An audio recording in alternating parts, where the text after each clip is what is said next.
Thank you very much, Doctor. The next speaker for today is Zeljko Jeftic, who is the head of Global Innovation at the International Road Transport Union in Switzerland.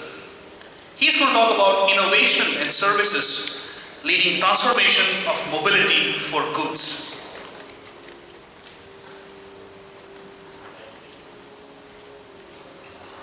Good day, ladies and gentlemen. It's a pleasure to be here. Last session of today, so let's be brave and hang in there and not fall asleep yet. Now, being the last speaker in such an exciting row of presenters is really challenging. Well, first thing is that we have seen most of the things that I'm going to be mentioning. On the other side, from my side, I will try to make my presentation a little bit different from everybody else, because I'm representing the users and commercial fleets. So I'm going to try to touch upon some of the topics that were not touched upon this far, at the same time as I'm going to avoid repeating what has already been said by previous excellent colleagues. So first I will mention a little bit about the IRU itself in a couple of slides, talk a little bit about changing transport era, and then I'm also going to a little bit more concretely what do we do as a transport operator representative to embrace the future.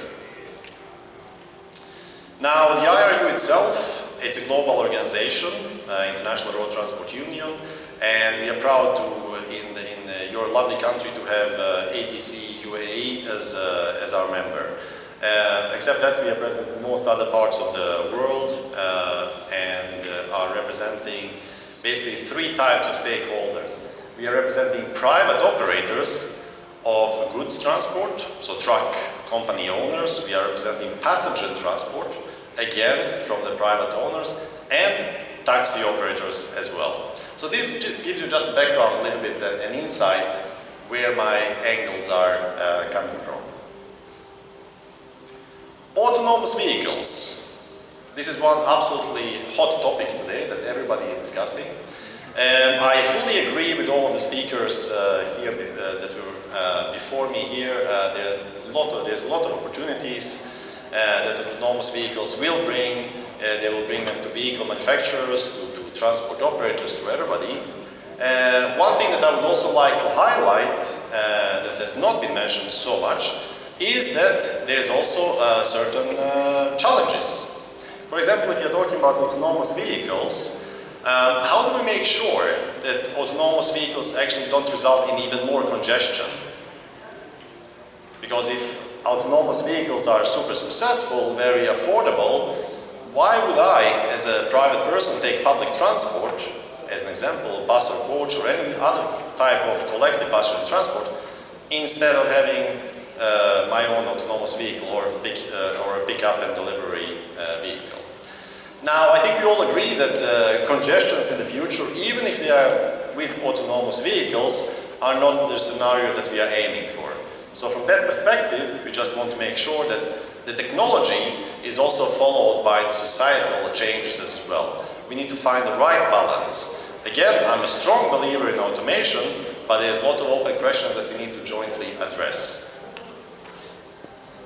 When it comes to the trucking side, we are working very heavily with the vehicle manufacturers, both in the US and in Europe, on truck platooning, where we see there are huge environmental benefits when you can actually drive trucks closer to each other on motorways. So when you reduce the distance, you can actually save fuel on the second and third and all of the other trucks, because you have less aerodynamic drag, so to say. Still, even here, if you are going towards full automation, there are other challenges. For me, as a representative of a professional transport operators, I can immediately save approximately 30% of operational costs if I remove the driver out of the loop.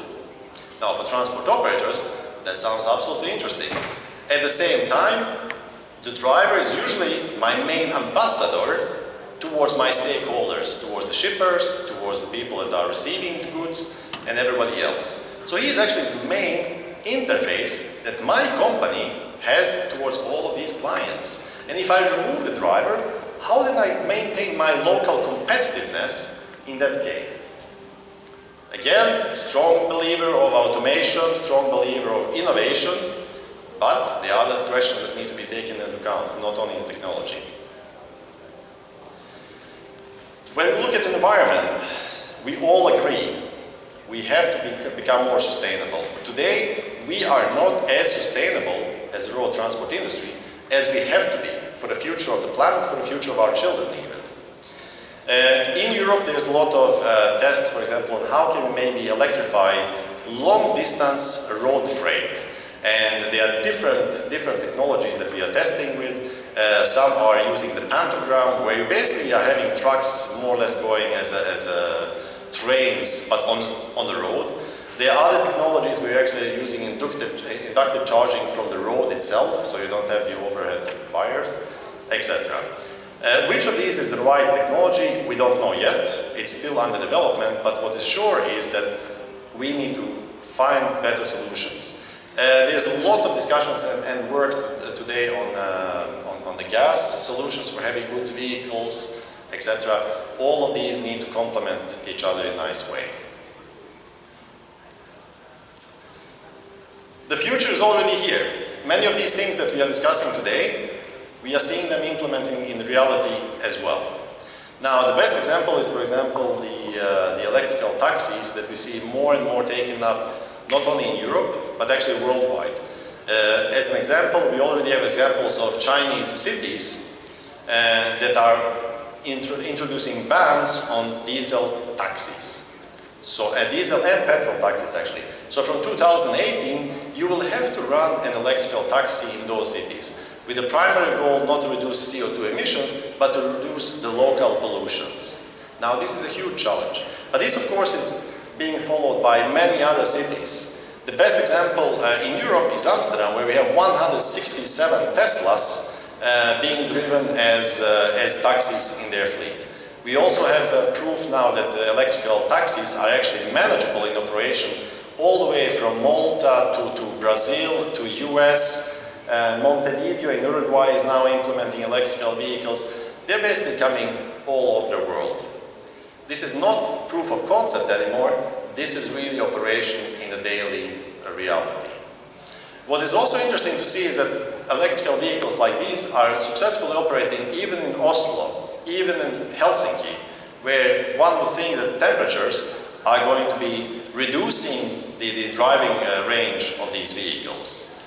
This far, what we understand from our taxi operators using these taxis in these regions, it's not a big problem. We can overcome that. Now, changing transport era is also looking at the different stakeholders. There's a lot of companies that we did not know about just a couple of years ago, and there will be many more in the future that we don't have a clue about today. Like one of the colleagues was mentioning here this morning, that what scares us for the future is not what we know, but what we don't know. And what is sure is that we cannot predict the future, who will be there and who will be the leader in a certain field in 10 or 15, let alone in 20 years from now. Just as a reminder, the first iPhone came less than 10 years ago. Less than 10 years. And now I bet that probably half of you already have iPhones or other smartphones. Tesla, as one of the strongest brands of electrical vehicles, is only 13 years old. Uber, which is a competitor to our taxi fleets, is 5-6 years old, and we see examples of these new startups coming daily, more or less. Many are successful, like for example the TruckPad, the freight exchange platform that has been existing in Brazil now for approximately a year and a half. They have gathered approximately 200,000 self-driving truck owners to drive for them, which is amazing. Another example is Roadie, a first neighbor-to-neighbor delivery network. Is this the future? Is this going to be a winning concept? I do not know. But what is sure is that we have more and more of these startups coming up, receiving a huge grants and going for it. They are trying to change the market. Just last week, as an example, we had another startup that we have been working with, going to bankruptcy. A company called Carrefour trying to connect the taxis globally. During the 3-4 years of their existence, they managed to spend $250 million, so 250 million US dollars, and went into bankruptcy. So the competition is extremely tough, and there's no guarantee for any of the stakeholders that they will survive. Now, what we also see is that there's a lot of alliances being created. A lot of stakeholders, or most of the stakeholders, are realizing we cannot do everything on our own. We need to team up. So now you see alliances where one day certain companies investing hundreds of millions in one company or a spin-off, and then 6 months later they are investing hundreds of millions in their competitor, as an example. So what is clear is everybody is trying to position themselves. Everybody is trying to find the right place for them in the future as well. We are talking about vehicle manufacturers themselves becoming mobility providers and starting to compete with the transport operators. We are talking about new vehicle manufacturer company, new startups, transport operators also changing the roles that they are having. So everybody is trying to reposition themselves. And the only thing that is future is that if you're not prepared for the future and if you don't jump on board changes right now, well, the future is not very bright for you, I'm afraid. So the right way to do is see where your strong points are, look into the future, and see who to team up with. Now, I will say a little bit words also about what we, as the International Road Transport Union and our members, are actively doing to get ready for the future. I will not talk so much about our discussions on autonomous vehicles, electrical taxis. I will speak a little bit more about tomorrow in more details. But I will focus a little bit on goods transport, because today we haven't heard so much about that. We have heard a little bit about parcel deliveries with Amazon and with drones. We didn't discuss so much hyperloops, but all of these new technologies are actually somewhere in the pipeline of some stakeholders and need to be addressed. From our side, together with our members, we aim to lead transformation of the road transport industry towards a sustainable future. Sustainable from the economical point of view, from an environmental point of view, and from road safety point of view. We are looking right now at digitalizing entire transport operations. So we are looking at everything from transport planning to actually starting up the operation to driving on the digital roads, where we, for example, are working right now with approximately 300 stakeholders on defining how will the future vehicle-to-vehicle and vehicle-to-infrastructure communication be, what are the future standards, what are the future functionalities. We are, of course, working on digitalizing everything from information about truck parkings to trade facilitation systems and consignment nodes. Ultimately, we are also looking at the driver as well, because driver will, for a foreseeable future, be an important part of the entire stakeholder chain. Drivers need to be still with us until we, in X number of years, are ready for full automation, but it also means that they need to be educated. And the question is, how do we best educate the drivers for this constantly changing field? What we are doing there is that we are looking into how can we use the online capabilities and digital tools to become better at giving up-to-date information to drivers and giving them the right education as soon as the new information and new technologies are arriving in the market. So I will give a couple of examples of the services that we are looking on, but I will not present them all.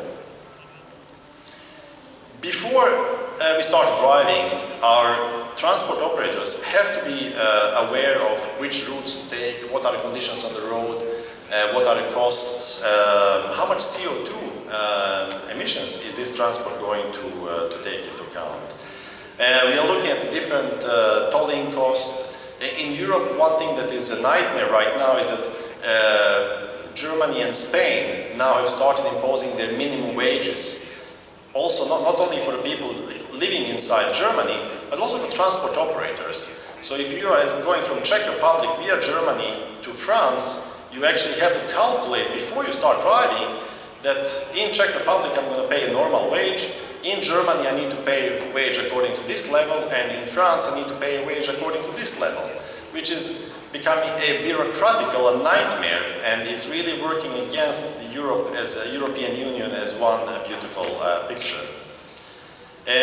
So this is one example of how legislation is actually forcing us to be innovative and provide additional services that are going to mitigate these local or national barriers. Driving times is another aspect also that is supported by different services. When we start operation on digital roads, there's more and more technology. We have heard about big data, we have heard about vehicle connectivity, so I will not repeat what has already been said. But we need to have fully connected vehicles on digital roads, fully loaded vehicles as well, what is very important, because even if you have connected trucks, as an example, or autonomous cars, if they are not fully loaded, or if an autonomous car has 1 instead of 4 passengers in them, we are not going to utilize the full benefit of these vehicles driving on the roads. There will still be a heavy level of underutilization. So if you go in one direction and deliver 2 tons of goods in one way, and then you're going totally empty the other way, well, I'm sorry, but we are talking about efficiency that is only 50% on the potential, on the entire transport chain. So all of this is coming together in one nice digital picture. When passing the borders, we also have to use the latest trade facilitation systems, such as e-tier, so that you don't have to wait for hours at the borders, but that you can actually pass much more, much easier through the customs. One thing that is also happening very quickly in Europe, and this is the last of the services that I'm going to mention, is that electronic consignment notes are being implemented in more and more countries. Consignment note is basically a document that is stating, I'm sending this piece of parcel of goods from here to here, this is what it contains, etc. Now, today when we are talking about autonomous vehicles, we are talking about electrical cars, as if all of this is here tomorrow, and it is. We still are facing challenges on the road that actually if you are driving through Germany, which is one of the front runners, let's say, on innovation in Europe, and you don't have a certain piece of paper on your truck will be taken away from you. You will be fined heavily until you can show a piece of paper that is signed and stated that, okay, this is a goods being sent from this party to this party, and this is what we are carrying. So even if you are saying, look, I can show you my iPad or any other digital way, the same information, that information is not eligible. So again, this is where we are facing the challenge of how fast can legislation follow the innovation. So to summarize, from our point of view as a transport operator representative, basically the transport market is changing and we see all of that. And new innovation is leading also to change legislation. Is it going fast enough? I don't think so. But new legislation, unfortunately, sometimes is also leading to new innovation services, like mentioned in Europe, with the minimum wages and with all of these regional and local implementations of all of the rules. All stakeholders are being challenged.